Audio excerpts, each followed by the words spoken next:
Նախքան 7-ին անցնելը կխնդրեմ լայքել և բաժանորդագրվել մեր ալիքին։ Ալիևը Պուտինին մարտահրավեր է նետում։ Ադրբեջանի պետական անվտանգության ծառայությունը նախկին առաջին փոխվարչապետ Աբբաս Աբբասովի նկատմամբ հետախուզում է հայտարարել։ Աբբասովը 2006 թվականին ազատվել է զբաղեցրած պաշտոնից և մշտական բնակության տեղափոխվել Մոսկվա,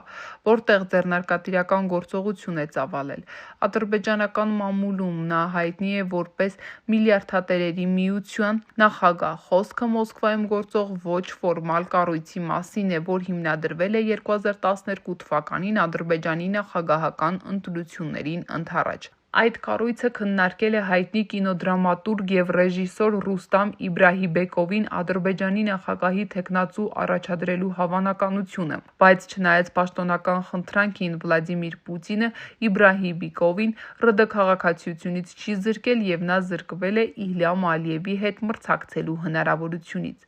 Ադրբեջանի պետական անվտանգությունը ներկայումս գտնվում է, որ Աբբաս Աբբասովը ֆինանսավորել է Ռուստամ Իբրահիմբեկովին, որպեսզի վերջինս Բաքվում ստեղծի ժողովրդավարական ուժերի ազգային խորհուրդ կառույցը, որի անդամ է ԱԺՃ առաջնորդ Ալի Քերիմլին։ Ըստ քննչական վարկածի, գոյություն ունեն տեսաձայնագրություններ, որում վկայում են Աբբասովի կողմից Մոսկվայում կազմակերպված գաղտնի հանդիպումների մասին։ Այդ ընթացքում ծրագրվել է Ադրբեջանում իրականացնել իշխանության բռնի յուրացում և սահմանադրական կարգի տապալում։ Պետական հեղաշրջման փորձի քրեական գործն անկասկած քաղաքական ենթատեքստ ունի և ըստ էության մարտահրավեր է Ռուսաստանի նախագահ Պուտինին։ Ալիևը նրան վերագրում է Ադրբեջանում իշխանափոխություն իրականացնելու մտադրություն և ակնարկում, որ բաց դատավարության ընթացքում կհրապարակվեն տեսաձայնագրություններ։ Խոսքն ըստ երևույթին Աբբասովի և ՌԴ որոշ պաշտոնյաների հանդիպումների գաղտնալսման մասին է։ Այս համապատկերին հավելյալ երանգ է տվել Ադրբեջանի ժողովրդական ճակատը կուսակցությունը բաց նամակ հղելով Թուրքիայի նախագահ Էրդողանին։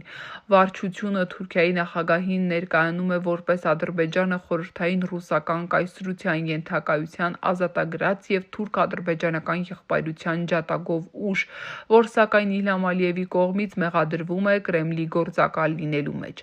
Նամակի հեղինակներն Էրդողանին խնդրում են իրենց պաշտպանել ամբողջատիրական վարչակազմի անհիմն հետապնդումներից։ Բարդ է ասել, թե իրականում խորքային ինչ շերտեր ունեն ռուս-ադրբեջանական, ռուս-թուրքական և թուրք-ադրբեջանական հարաբերությունները։ Փաստ է, որ Թուրքիայի իշխանությունները Միլի Մեջլիսի նախկին падգամավոր ժողովրդավարական ուժերի ազգային խորհուրդ կառույցի նախագահության անդամ Գյուլթեքին Հաջիբեյին արտաքսելու որոշում են կայացրել։ Նա ամենայն հավանականությամբ Բաքվի օդանավակայանից բերման կենթարկվի, իսկ Աբբաս Աբբասովին Պուտինը կարտահանձնի։